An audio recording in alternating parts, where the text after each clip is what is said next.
ကျွန်တော်ဒီနေ့ပြောတော့မှာလေကျွန်တော်တို့ပွဲရီလုပ်တဲ့အခါမှာကိုယ့်ရဲ့ဓာတ်ပုံတွေဗီဒီယိုတွေဆက်လာချင်းရတယ်လေအဲ့လိုမျိုးကိုရွေးချယ်တဲ့နေရာပေါ်မှာလည်းသက်သာဥပမာကျွန်တော်တို့ဖုန်းကြောင်းတွေပဲထားတယ်နော်တချို့ဖုန်းကြောင်းတွေတူလို့ရှိရင်မီးမလာတာမျိုးပေါ့တချို့ကြောင်းတွေကြောင်းလည်းမီးဆက်ပြီးမမောင်းတာမျိုးပေါ့အဲ့လိုမျိုးခက်ခဲရတဲ့ရှိတယ်နောက်ပြီးတော့ကျတော့ဗာလိရှိသေးတယ်ဆိုတော့တချို့နေရာတွေပေါ့ကျွန်တော်တို့ကချက်စီခမင်းကျွေးမယ်ဥပမာဂျမ်းပေါက်ကျွေးမယ်ပေါ့အဲ့လိုမျိုးမှားလိုက်တဲ့နေရာကသူကလာချပေးသွားတယ်ဒါပေမဲ့အဲ့ဒီသမင်းနေဟင်းတွေပြင်ပေးဖို့လုပ်ပေးမဲ့လူလည်းမပေါ့ဘူးပေါ့သူတို့ကတော့အစားသောက်တင်းတက်မယ်လာချပေးပါအဲ့ဒီမှာသရိုးသမီးတွေအနေနဲ့ကပွဲတဲ့မှာအမှပြဿနာကြုံသွားတယ်ခံဖို့သမင်းတွေပါစားတောက်ဖွယ်ရတယ်ချဖို့အတွက်လူမရှိတော့လူမီသူသားတွေကပြရနဲ့ကိုတိုင်းခိုက်ပြီးတော့ပွဲထဲမှာလိုက်ပကံတွေလိုက်ချရေခဲမုန်းတွေလိုက်ချအဲ့လိုမျိုးတွေလည်းမြင်ပြရပါအဲ့ချက်တော့ဘယ်လိုဖြစ်သွားလဲကိုလည်းစိတ်အေးနဲ့မဆောင်ဘူးလှပလည်းမနှုတ်ဆက်ကဘူးကိုမှဒီအပူတစ်ခုကြည့်ရဟိုဘူးကြည့်ရဆိုတော့ကြတော့စက်တွေများတာပေါ့ဗျာဒီလားဒါတွေကဘာမှမဟုတ်ဘူးဆိုပေမဲ့လည်းဒီအချက်လေးတွေကိုကိုကကြိုသိထားမယ်ဆိုလို့ရှိလို့ရှိရင်အဲ့ချက်တော့အနည်းနဲ့များတော့သက်သာသွားတာပေါ့ဗျာနောက်ပြီးတော့ရှိရင်ကိုပွဲမှာကိုပွဲမဲ့ဝတ်စုံဝတ်စားအယောင်လေးနဲ့ပြီးရင်ဘယ်ပန်းအယောင်လေးနဲ့စရမလဲပေါ့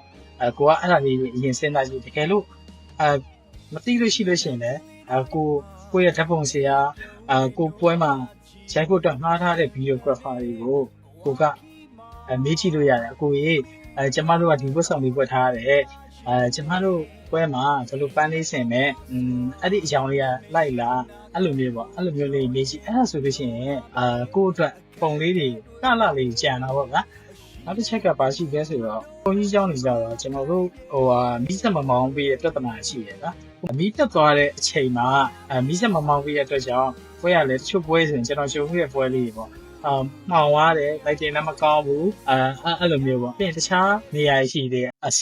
စီတင်မှာသူကအယောင်တွေထုတ်ထားတာအနီရောင်တို့တခြားရောင်တို့အဲ့လိုမျိုးဆိုလို့ရှိလို့ရှိရင်လည်းဓာတ်ပုံရိုက်တဲ့လူကအရန်တိုင်ပါဘယ်လိုဖြစ်လဲဆိုကျွန်တော် flag ကို bounce ပေးလိုက်လို့ရှိရင်အဲ့ဒါပြန်ကြလာတဲ့အနီရောင်တွေကမျက်နှာမှာသွားပြီးတော့ဖတ်ပြီးတော့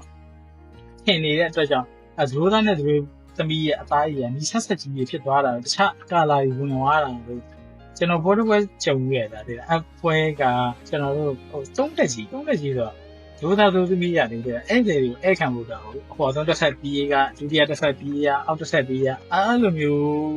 တွေလည်းကြုံမှုတယ်ဗျာဒီလားအဲ့တော့ဘာဖြစ်လဲဆိုတော့ကျတော့ပြင်ပန်းလာပေါ့အခုဗီဒီယိုလေးကတော့ကျွန်တော်တို့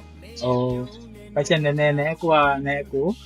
ဆောင်ကျင်တဲ့စုံတွဲလေးအတွက်ကိုကျွန်တော်ရည်ရွယ်ပြီးတော့ထွက်ခြင်းဖြစ်ပါတယ်အဲ့တော့မှလည်းကိုဆောင်တဲ့ပွဲလေးကလည်းလှပြီးတော့လေကိုလည်းစိတ်ချမ်းသာရတယ်ပွဲလေးကိုအေးဆေးနဲ့ပြီးသွားနိုင်တာပေါ့ဗျာအဲ့လိုလေးဖြစ်စေချင်တဲ့အတွက်ကြောင့်ကျွန်တော်ကဒီဗီဒီယိုလေးကိုလုပ်လိုက်ရခြင်းဖြစ်ပါတယ်